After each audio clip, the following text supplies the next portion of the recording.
I'm here to talk to you about your future. I'm here to talk to you about your career and about the research that we did that's in front of you. Now, this is your career that you see in this particular presentation image. Sky's the limit. Blue skies. Go as high as you want. So we thought about that and we said, what's the question that we should be asking? Oh, man. The simple question is, what happens to your career? So how many of you are in corporate right now, in a job, and are working on social strategies? Raise your hands. Okay, this report was written for you. We interviewed some of you, and we surveyed many of you. So in this quest to find out what happens to your career, we did this research report. And like Charlene Lee, who was involved in the report, she's back here, raise her hand. And Andrew Jones, where's Andrew? Okay, he must have stepped out. So the research team is here that worked on this report. Now, what did we find? Well, it was very surprising. Well, number one, we know that the world has changed. We know that customers have taken power from us, and they're connecting to each other. And as a result, we looked around and started to say, as strategists, what's the future of the company? What's the future of our relationships with our customers? And what we found was interesting, and it might surprise you, that you, the heroes of the story, emerged. You are what we call open leaders. And open leaders are willing to take risk and change the company to better your relationships with your employees and your customers. Yet, unfortunately, many of you are having many issues, and we heard about this through the research. There's a lot of internal storms brewing. How many times did we talk about ROI? How many times did we say culture is resisting this? How many times did we say we don't have enough resources? All of these internal things are starting to compound. And to make it worse, the voices from customers, look at this chart from Twitter. Look at that. It's a hockey stick, and that's from 2 years ago. It's only going to get worse. Did you know by responding to customers in support channels on Twitter or blogs, you're actually teaching them to yell at their friends to get your attention? You're actually making the problem worse for yourself. Your career is going to be even with more demands. And this actual hockey stick that's going up is going to create more and more gravity on you. And the more gravity that's pushed on you, the more compounding demands that you're going to have. As a result, we found that there's two particular paths in your career. You only have two. You can choose one or the other. So the first one is you fall into social media help desk. How many of you feel like you're in social media help desk right now? I'm seeing a few hands go up. And this is when you think you're flying your plane, you think you're traversing the new skies and the blue skies, but in reality, you're grounded, fielding requests from customers, marketing, support, IT, legal, and so forth. Many of you are going to head into the ground. Now, the other folks, and I think it's everybody here today, you're going to take path 2. Because we're going to teach you, I'm going to teach you how you achieve escape velocity. And escape velocity means you get past the demands and the gravity in your career that it's going to start compounding and get worse and worse so you can have a solid business program. Want to learn about it? Let's do it. So this is your career path. Take a look at this diagram. We're going to go through each of these steps, and some of you are right at the beginning, which is what we call awakening. And some of you have just received your title, the social strategist, or a variation of it. And then some of you are fighting those internal challenges and battles, the third level, storm of cultural conflict. And then some of you are right on the cusp today that are about to make that decision. Do I become help desk, or do I become escape velocity? The choice is yours today. So let's go through it. First of all, let's define this role. You are a business decision maker, you are a business leader, and you influence the spending of social media services, programs, technology, and you are ultimately responsible for the ROI of your program. That's what makes you a social media strategist. And if you were watching my tweets, I just put out a link to the whole bunch of corporate strategists all around the globe, and you should connect with your peers, and you're here to do that today. Now, this report, which is in front of you, scribble on it, take notes. Anytime anybody presents research to you, you should always ask, what's your sample set? Okay, I'm glad you asked. So we surveyed 140 companies, and these are all companies with over 1,000 employees, enterprise class. We interviewed 51 people. I believe 39 of them were actually in your job, the corporate social strategist. The other ones were people that served you, agencies and vendors. We evaluated 50 job descriptions and 50 LinkedIn profiles. This took about 9 months to do, and we give it away for free. Now, what's the next steps?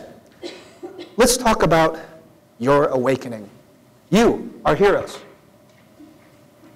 What makes you, what's your makeup as a hero, as a corporate social strategist, as an open leader? Well, let's look at some of the data. Well, many of you, actually 100% of those that we evaluated had bachelor's degrees. You're a highly educated bunch. A few of them had master's degrees.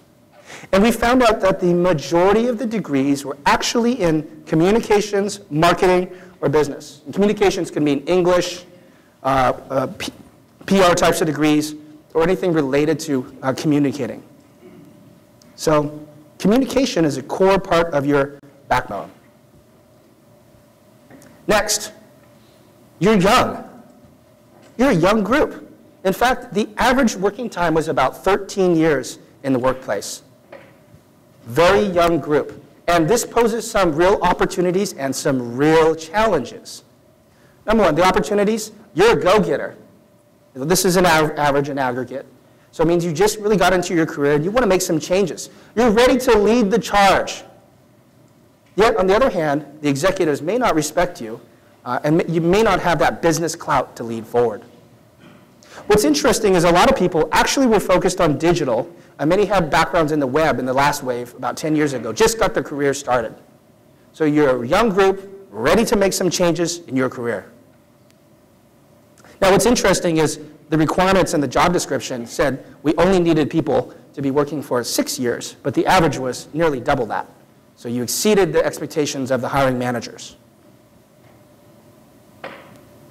Next, psychographic questions.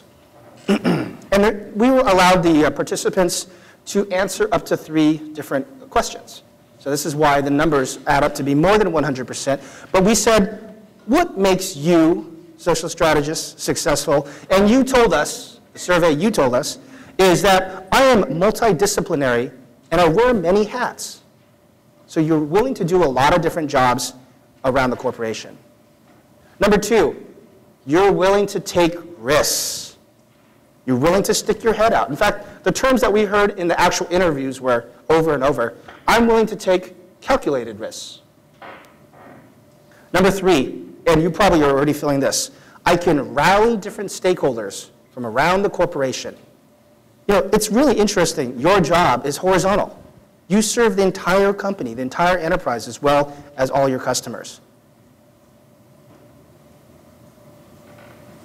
And next, we found out that many of you are using social media.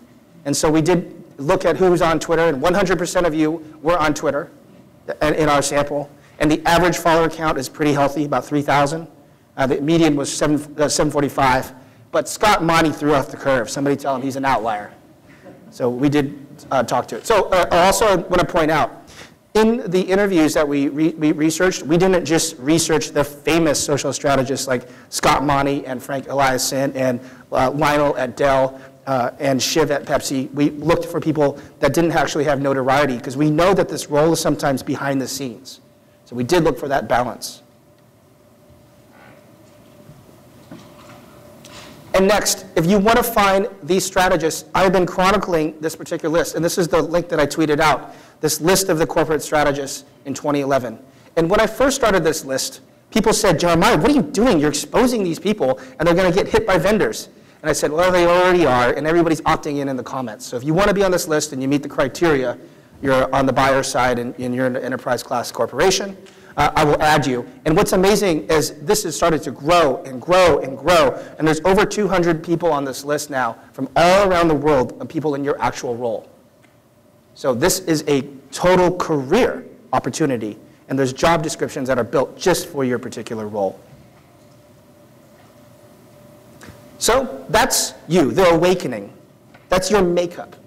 Next, let's talk about your program in 2010 and 2011.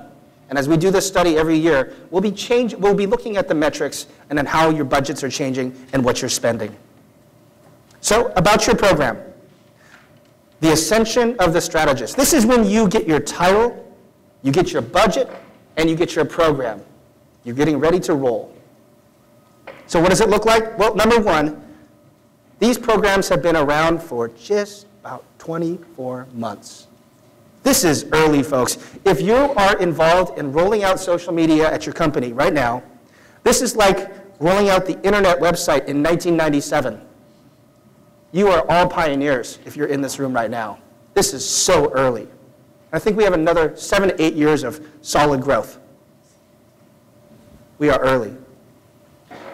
What was interesting is about 50% of the folks said that their programs were formalized with the particular headcounts. I didn't say they were big, but they have the program and a small budget. By the way, if you go to our blog today, you'll find that we released another report about budgets and how much companies are spending. We broke it down by maturity. Just the tagline is, the average spending is $833,000 per corporation per year. That is what you are working with on average. And next, my friend Jacob Morgan here, we had a Twitter conversation today, and I was explaining to him that this report was focused on the business buyer. And what we found out in the report is that a majority of this business decision maker, you, are in marketing or corporate communications. And look at the numbers down here. And I split that out because in some companies, there are 2 different departments in the very large corporations. Now look at that. It gets really small in product management or customer service and support. So I think this will change over time. If this conference goes again next year, I think we'll see more people from support and eventually from the product team, then eventually from supply chain, and then IT. Right now, it's mainly been a marketing thing because we've been disrupted by bloggers and customers taking over the message. But that's just the first tip of this. It's marketing, support, product, and then supply chain. That's how this is going to evolve over the next 7 to 8 years. We're only at the very first stage. And underneath that is the internal pieces as the company changes and collaboration happens from one side of the company flattened to the other side. And budgets. The average that we saw, as I mentioned earlier, was 833, but you can see a breakdown. Many of the companies were involved in the buckets under 500,000. 100 to 500K seemed to be a common finding across the survey in spending for these global programs for the entire year. These are tiny, tiny budgets. This is so small compared to your overall marketing budget. We have other data in the report. We segmented this by the actual revenue of the company, and obviously it's under 1%. Now, and that's a real disproportion. Think about if your customer's adoption is in the 70 to 90% range in social media, but we're only spending this much on social, it's a real disproportion. Next, let's talk about how your company is organized. And when I first did this research a couple years ago, there were only 3 models on how you formalize. Yet as we looked and peered further, there's actually 5 different formations. And I'm going to tell you about all 5 of these. Then I'm going to ask the room to raise your hands and tell me which formation you're in. So pay attention. Okay, the first one, centralized. Centralized is when your company panics and says one particular group wants to run social media, and all social media comes out of that one particular group, and no other group can do it. This particularly happens in the regulated industry space, and Ford is doing a great job of this in this model, because they are regulated, and Scott Monty runs the reins of social and his small team of like 1 or 2 people. One is on maternity leave right now. So Ford is in that centralized model. Now, the upside of centralized is everything is consistent, but the downside is that it may not look authentic, and it certainly does not scale. It does not scale. Number 2, organic or distributed. This is when anybody in the company can do anything they want on any given time on any single social network whenever they feel like it. And Zappos is coming in a different model, but yes, it's close. But the difference between this and Zappos is one side of the circle has no idea what the other side is doing. And they're different sizes. It's a complete mess. It's chaotic. But the upside is it looks very authentic because you're not going to do it unless you really want to. But unfortunately, this model does not scale either because you're going to have abandoned Facebook pages and wikis. Okay, number 3. This is called the classic hub and spoke model, or the coordinated. And this is when you, the corporate social strategist, are in the middle and you are running a program. And you have a cross-functional team of business units that are coming to you with requests. And you fulfill those requests and you roll out the program. You are implementing for the business units in the center. Now the upside is, obviously you're coordinated. The downside is you need funding in the program. So the model after this is, typically it rolls after this one, it's called multiple hub and spoke. And what happens is your program shifts to what is usually called a center of excellence, a social media center of excellence. We heard that theme all over the industry, those actual 3 words. And this is a cross-functional team in the center that the strategist, you, run, except you're not implementing anymore. You're just empowering the business units around you to do the jobs on their own, whether it's product, sales, innovation, field, marketing, regions. It starts to permeate and spread throughout the industry. And what happens is different strategists emerge on those different levels. This, for example, represents HP. Anybody here from HP? Great. IPG, CPG, TSG, they all have their own strategists. And then you have, I forget his name, Larry, who's in the center. Right? Okay. All right, and the last model, this is the one Zappos is in, and Best Buy's, 12th Force, and a little bit of Dell. And this is called holistic, AKA honeycomb. Looks like a honeycomb. And this is when every single employee is using social that wants to in a consistent and safe way.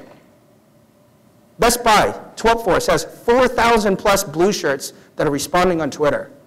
Everybody in Zappos is in customer support, even the CEO. Now, how can you get into this desirable model? Well, it only works if your CEO thinks that he or she is in customer support. If they don't, you will never get into this model. It's a cultural thing. Ready to see the numbers? Actually, before we show the numbers, let's do a show of hands. Everybody raise your hand. Everybody, okay, good, that's great. That's how I trick you, so I know that you don't actually do it, because I know you can all raise your hands. Okay, so keep your hand up if you're in centralized. A majority of the room, I'd say a half of the room is in centralized. Now, you can put your hands down. Now, raise your hand if you're in distributed. Okay? One hand. Now, raise your hand if you think you're in hub and spoke. Small group, about a fifth of the room. And how about multiple hub and spoke? Very few, 5 people. And raise your hand if you think you're holistic. 2. Curious, which companies are you with? I work for a small restaurant group. Small restaurant group? Yeah, I mean, it's a local chain. The owner is very open about, letting everybody. That's great. How many employees, just curious? Well, the whole group has run like 2,000. 2,000? The restaurant group, we have 700. Does your CEO think he's in customer service or support? Yeah, totally. And which industry are you in? I'm in Wildfire. Wildfire? But I know Victoria. Small company though, right? About 100 people or less. Yeah, okay. All right, you want to see the data? Let's see how you measure up. Unfortunately, this room is not representative of the larger sample that we took. In fact, most corporations are in hub and spoke, 41% in 2010. The second size, though, of course, was the centralized. So I would take some guesses that many of you are just starting your programs or just getting to know the programs in this room. If I had to probe deeper, I'm sure we could do a survey and figure that out. Now, what happens is this starts to change through maturity. And in our latest report, you'll see how companies change into different models as they mature. So next, that was your program. And before that, we talked about your makeup, what makes you a hero. Let's talk about your challenges. In fact, we found, as you're pulling your hair out, there were 6 major themes that kept on coming up over and over and over. And I'm sure you would be able to recite these because you're living this. Number one, friction from internal makes it very hard to move forward. In fact, one of the quotes that we heard around culture was, right now, the social media professional has been a visionary pioneer willing to endure frustration and criticism by a great many senior corporate people who were set in their ways. And that's from the long-term industry visionary Shel Israel, who wrote Naked Conversations in Twitterville. So cultural, you are a cultural change agent whether you like it or not. You are making a change in your company's culture in the way that you have your relationships with customers. Number two, roll your eyes. You told us ROI is the second most challenging thing in your particular job. In fact, I knew that was going to be one of the top answers, so I asked you, what do you do to measure ROI? And here's what you told me. It's actually kind of sad. You told me that the most important thing was measuring engagement data. Fans, retweets, clicks, YouTubes. None of those are business metrics. Look at the business metrics. They're way on the bottom. Actual product revenues, share of voice, customer support. Now, it's probably not our faults, but we don't know how to use those engagement metrics and tie them up into business metrics. We can talk about that later. So it means that the way that we are measuring today is broken.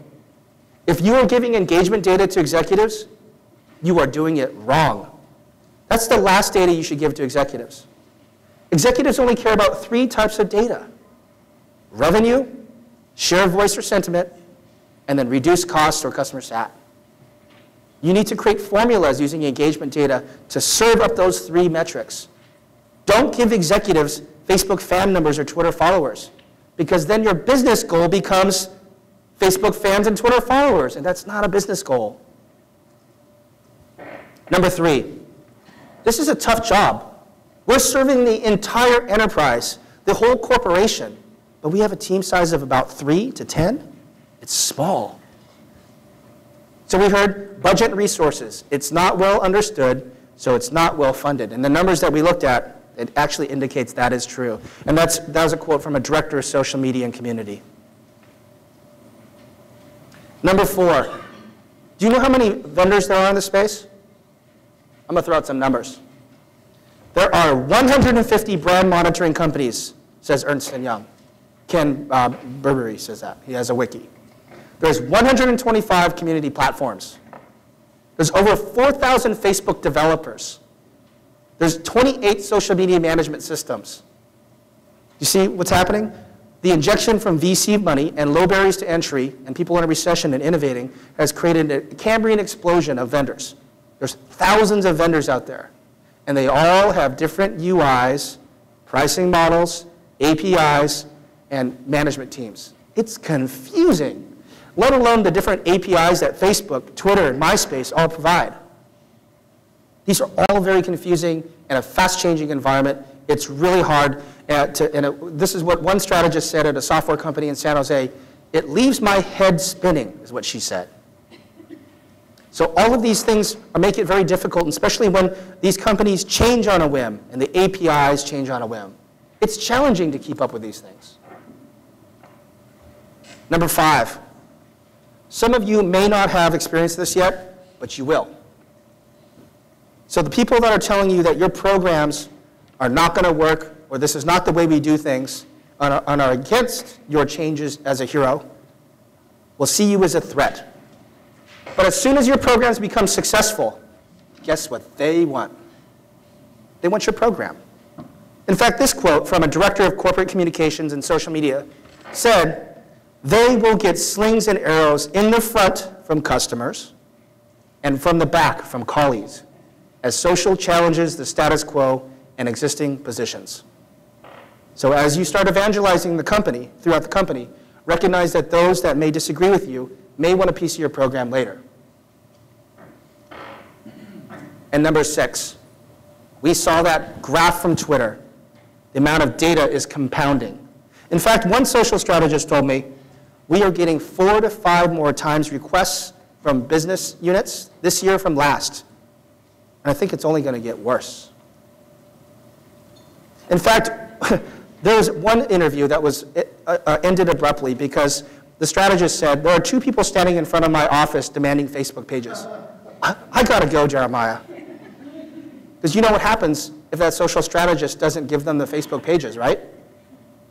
Right? They do it on their own. That's 6 major problems and challenges that as an industry, as strategists, as heroes, we need to work together to get over these 6 hurdles. It's a lot. And I think it's only going to get worse. So that's why you are right here at this career decision point. Well, if you're not there right now, you will be here shortly. And you have 2 options. There's only 2 options. Let's take a look at option 1. I'm not going to hit it too hard. But again, it's grounded to social media help desk. You think you're in charge, but in reality, you're just reacting to everybody who's requesting things.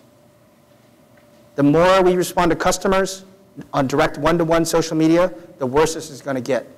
In fact, I believe that one-to-one social media does not scale. I don't believe that you can ever have those direct relations. You can never hire enough community managers to actually respond to customers. That's a major challenge for us. So what do we need to do? Well, what we did is we polled the industry and we said, are you reactive or proactive? And 41% of people said they are reactive. And I think that number will grow from year to year to year. So I think that's an okay number now, but I think it's going to get worse. So you need to think about, are you being proactive or reactive when it comes to all of these demands that are headed your way? So what does this look like? Here is how you know you are in social media help desk, or the tailspin as your plane is falling through the sky. Number 1, as more business units start adopting social media religion, they will start to demand their own Facebook and Twitter accounts.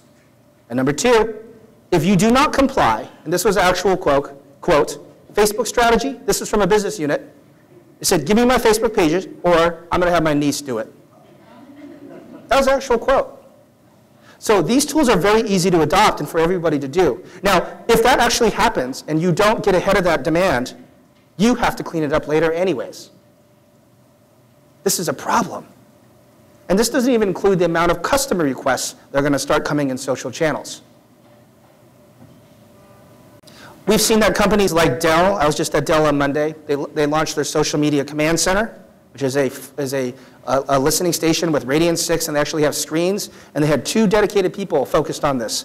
And that particular group shuts down when the sun goes down, and another group around the globe is setting up their listening. And they have these knocks, like we saw in the network world, that are just doing that. Pepsi's had their Gatorade one, and they're responding to athletes. We saw that. Pizza Hut, if you're looking at my tweets, you'll see that they sent me information about they set up a command center, a listening center, to respond to people just during Sunday on Super Bowl. And they tried to get ahead of the requests and actually gave people coupons. So we're seeing companies that are trying to invest a lot of resources into this, but does it really scale? Okay, let's talk about the future for scalable programs. So I want to talk to you about what we heard is the future of your role. And this is why you stayed here to the end of the day. What is the next for your career? Have you thought about it? Here's what's going to happen.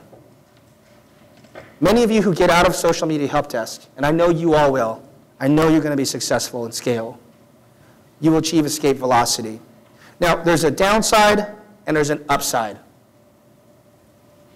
The downside is, if you do your job really well, your job goes away. Your job will go away if you are really good at it. Because social strategy has permeated through the whole organization from hub and spoke, multiple hub and spoke, and then holistic. I heard a lot of hmms from that side of the room. In fact, we asked people and they said, in 5 years, this role doesn't exist. It will be subsumed into every part of the company. Steve Rubel from Edelman says, we don't have a verbal communication strategist or an email planner now. Everybody just does it. These tools are low cost and easy, low barriers to entry for a reason. But yet the cultural challenges of how do we use it within the business context is going to take years to unfold. And remember the evolution, marketing, support, product, and supply chain. How many of you got social strategies for your supply chain right now? We've got a long way to go, but it's going to happen. So if you are successful in your job, your role goes away. And this conference will probably not occur. However, there's an opportunity. Here's the bright side. Social becomes like air, and that's a quote from Charlene. These technologies are in every single customer touch point. And what happens is your role spans beyond marketing. You think about customers throughout the entire customer life cycle, from awareness to consideration to point of purchase to implementation to support to building new products. That's the whole customer journey. Right now, most of us are just focusing on how do we make money from them? Just one part of the journey. The next thing that's going to happen is some of you will transcend marketing or whatever business unit you're in, and we think that there's 3 potential titles. VP of Customer Experience, because you're not just focused on whatever your business unit is. Number 2, the Chief Customer Officer, for those of you that are executive-minded, or some role that we've yet to imagine. And I like this particular quote from John Bell of Ogilvy. In 2 years, the social strategists are involved in every marketing operation at the table. In 5 years, they're at the head of the table. This is an opportunity for you to change the company, demonstrate leadership in this early part of your career, and to change the company's relationship with customers. So we're coming towards the end of our journey. And our hypothesis when we started this research report was, it was a simple question. What does your career future look like? And we went through a variety of these different things, from the awakening, your profile, what's going to make you, and what type of background do you have. And 2, we looked at your programs, and we have all the budgets in the latest report. Go see that on the blog. And number 3, we know the 6 challenges that you are plagued with. We know the compounds will increase, the problems will increase as you hit this decision point. Just to point out on this graph, the left-hand side is few demands, and the right-hand side is many demands. This is a timeline. It's only going to go that way. There's no choice. We're moving to the right. Now, on the top side is proactive, and the bottom is reactive. You choose. Right here in the center, are you going to be proactive or reactive? Now, you're probably going to ask me, Jeremiah, how do we achieve escape velocity? So I want to leave you with 5 recommendations to achieve escape velocity with your scalable programs. If you're going to take any notes and walk out of anything in this conference, this is the one to focus on for the next few years of your career. Number 1, a proactive mindset is required, or you end up in social media sanitation, cleaning up other people's Facebook messes. Give your business units requirements before they actually ask you. This means you need to create a checklist, an education program, and even a test to ask the business units, have you thought about this as a long-term engagement? Have you thought about your staff and resources? Are you ready for the tough conversations, positive and negative? Are you set up with the right tools and technologies? Do you know how to monitor? Create a checklist. Give it to the business units before they ask you. This will save you a tremendous amount of time. And it also triggers to them that before they come to you, before the product launch happens next week and ask you for a Twitter account, you say, did you fill out the checklist? You weren't planning, you weren't thinking ahead. This will save you a tremendous amount of time and keep you out of the help desk. Number 2, immediately get to hub and spoke at a minimum. Centralized and distributed, do not scale. Half of the room isn't centralized. You are at risk to going into the social media help desk. You cannot scale. You cannot possibly do all of the engagements for your company. And as soon as the business units figure out you can't scale, they do it on your own, and then you're in the help desk. You must get to hub and spoke this year. Now, I'm going to tell you a secret. I'm going to tell you how to do it. There's 3 steps. Number 1 is you own governance. You get the policies, you get the legal papers in order, you work with the executive team to get those policies in place, governance. Number 2, define the process of how information flows through your company. Set up a workflow, grab Visio, use some of the online tools. Look at what the United States Air Force did. They have a blog triage diagram that everybody was, am I allowed to talk about the Air Force and the Marine place? Okay, anyway, so use a triage process and distribute it around the company. It's very easy to do. There's been a lot of resources of people who have published that. You own that. And the third thing you do is you set up an education program. And you can do it easily. You can start with a brown bag lunch where people just share in a safe way. And then you bring in external speakers, and then you have internal people share, and then you define a formalized curriculum. If you do those 3 steps in that order, you automatically form in the hub and spoke with you in the center. That's the secret we learned from the research. Number 3, you cannot do this alone. You cannot possibly manage all these accounts. You must enable, that's the key word, enable the business units to run social on their own in a safe way.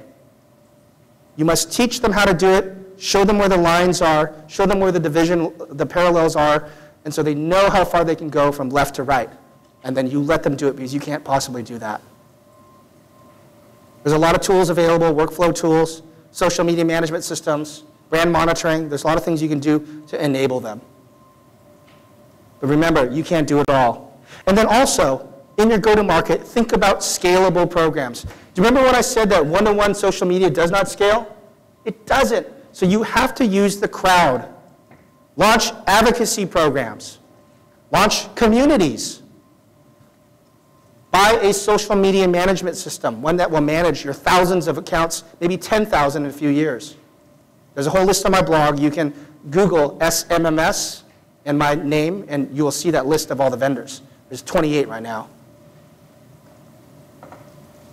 And then eventually you'll start investing in social CRM, which is still a little bit too early for the industry, but it will start to come around later.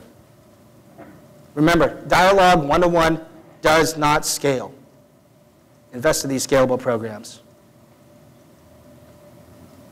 And number 5, the last thing that I recommend to you to stay out of help desk is think bigger than marketing.